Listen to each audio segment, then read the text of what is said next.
ওয়ালিকুল্লিন জাআলনা ওয়া জবর ওয়া লাম জেলি ওয়ালি কাফ জা লামকে দেবে লামে তার সাথে রসে দুর্বচন হবে ওয়ালি কুল লাম দুই জের লিং ইকফা অনিঃশব্দ গুণনা করে পড়তে হবে। আসসালামু আলাইকুম ওয়া রাহমাতুল্লাহি ওয়া বারাকাতু।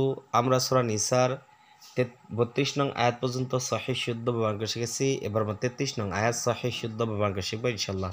আর আপনি আমার চ্যানেল নতুন হয়ে থাকলে অবশ্যই আমার চ্যানেল সাবস্ক্রাইব করে লাইক করে দিবেন। আউযু বিল্লাহি মিনাশ শাইতানির রাজীম। বিসমিল্লাহির রহমানির রহিম।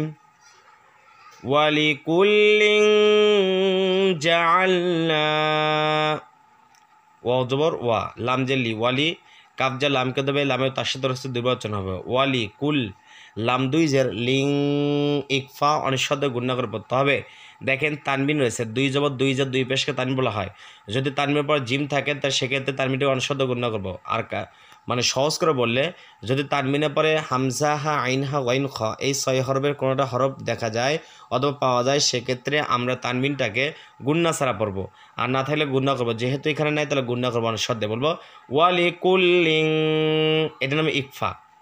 জিম জজ্জা আইন যা লামকে দেবে লামের জসম রয়েছে আইন লাম যা আল যা আল নুনের জন্য জবরের বাম পাশে খালি ব্যাখালিফ টান যা আল না ওয়ালিকুল্লিন জাআলনা ওয়ালিকুল্লিন জাআলনা মাওয়ালিয়া মিম্মা তারাকাল ওয়ালিদানি। মিম জরমা ওয়ালি জর ওয়া জবরের বাম পাশে খালি ব্যাখালিফ টান মা ওয়া লাম জেলি ইয়া জর ইয়া মাওয়ালিয়া। দেখেন এটা হলো লাম আর এটা হলো ইয়া। লামের নিচে জের ইয়ার পর জসম তাহলে জবর তাহলে মাওয়ালিয়া মিম মিম জের মিম এটাও মিম এটাও মিম তাহলে মিম মিম জের মিম মিমে তার সাথে গুণনা করা ওয়াজিব। মিম আলি জর মা জবরের বাম পাশে খালি ব্যাখালিফ টান তাহলে বলবো মিম মা মাওয়ালিয়া মিম মা তাজর তা রজর তা র কাফ জা লামকে দেবে কাফ লাম জর কাল তা র কাল ওয়ালিদর ওয়া জবরের বাম পাশে খালি ব্যাখালিফ টান ওয়া লাম জালি ওয়ালি দাল খা জবর দা যেখানে খারা জবর সেখানে আখালিফ টান নুন জানি ওয়ালিদানি মিম্মা তারাকাল ওয়ালিদানি ওয়ালিকুল্লিন জাআলনা মাওয়ালিয়া মিম্মা তারাকাল ওয়ালিদানি ওয়াল আকরাবুন। ওয়াউদা লামকে দেবে লামের জসম ওয়ালাম যে ওয়াল হামজা কবজার আক কফটা হলো কলকলার ধাক্কা দিয়ে পড়তে হবে। কলকলার 5টি কফ ত বাজিম দাল আর এই 5 হরফের জসম ধাক্কা দিয়ে পড়তে হয়। যেহেতু কফের জসমের ধাক্কা দিয়ে পড়বো হামজা কবজার আক র জবর র আক র বাওয়া পেশ বু পেশের বাম পাশে জসম লাওয়া আকালিফ টান আক রবু নুন জবর না আক রবু না। এখন অক্ফ করে তার নুনের সাকিন দিয়ে বুটাকে 3 টেনে পড়বো তার বলবো ওয়াল আক রবুন। আমার সাথে বলেন ওয়ালিকুল্লিন জাআলনা মাওয়ালিয়া মিম্মা তারাকাল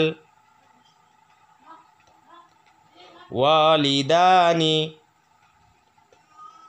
ওয়াল আকরাবুন। এরপর শুন ওয়াল্লাযীনা আকাদাত আইমানুকুম ওয়াল্লাযীনা ওয়াউদা লামকে দেবে লামে তাসদীদ ওয়ালাম জর ওয়াল লাম জল্লা ওয়াল্লা জালিয়া জি জেরের বাম পাশ জসম লায়া আখালিফ টান মাদে তবা আইন নুন জবর না ওয়াল্লাযীনা জালকে নরম হবে জিহ্বার আগা থেকে। এরপরে আইন জর আ কফ জর কা আক আইন চাপ দেব তো আক দাল তা জবর দাত আক দাত হামজা ইয়া জবর আই জসমুল হরফ মিমালি জর মা জবরের বাম পাশে খালি ব্যাখালিফ টান আই মা নুন পেশ নু কাবজা মিমকে দেবে কাপ মিম পেশ কুম আই মানুকুম ওয়াল্লাযীনা আকাদাত আইমানুকুম ফাজর ফা হামজা খাদার আ যেখানে খাদা সেখানে আকালিফ টান ফা আ তাওয়া পেশ তু পেশের বাম পাশে জসম লাওয়া আকালিফ টান ফাআতু হাজা মিমকে দেবে হামিম পেশ হুম ফাআতুহুম নুন জবর না সাদিয়া যাচ্ছে নাসি সাদিয়া জেরের বাবা জসমলা আখলিফ টান নাসি বাজর বা নাসিবা হাজা মিমকে দেবে হামিম পেশ হুম নাসিবাহুম তাহলে আমরা এখান থেকে বলি ওয়াল্লাযীনা আকাদাত আইমানুকুম ফাআতুহুম নাসিবাহুম। আবার ওয়াল্লাযীনা আকাদাত আইমানুকুম ফাআতুহুম নাসিবাহুম। আমার সাথে বলেন ওয়াল্লাযীনা আকাদাত আইমানুকুম ফাআতুহুম নাসিবাহুম। এরপরে ইন্নাল্লাহা কানা আলা কুল্লি শাইইন শাহিদা।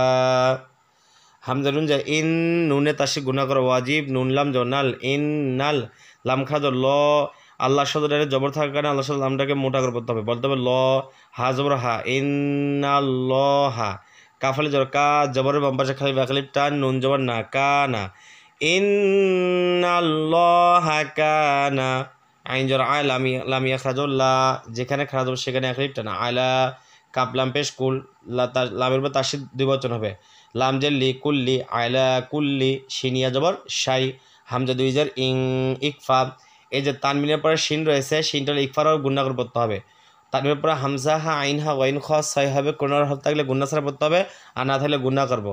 তাহলে যেহেতু এখানে নাই তাহলে গুণা করবো, বলো শাই ইং, শিন জর শাহ, হায়াদের হি, জেরের বাম্পা জসমুল্লাহ খালিফ টান, শাহি, দালালি 2 জবর দান, শাহি দান। আর অফ করি তার 2 জবর দিয়ে 1 জবর বাদ দিয়ে এক লিটার পড়তে হবে, বলতে হবে শাহিদা। ইন্নাল্লাহা কানা আলা কুল্লি শাইইন শাহিদা। আমার সাথে বলেন ইন্নাল্লাহা কানা আলা কুল্লি শাইইন শাহিদা। তাহলে আপনারা এইভাবে পড়বেন, আমি যেভাবে পড়লে এইভাবে যে পড়ার চেষ্টা করেন, ইনশাআল্লাহ আপনারা যে কোনো কোরআন সহিহ শুদ্ধভাবে পড়তে পারবেন। আসসালামু আলাইকুম ওয়া রাহমাতুল্লাহি ওয়া বারাকাতুহু।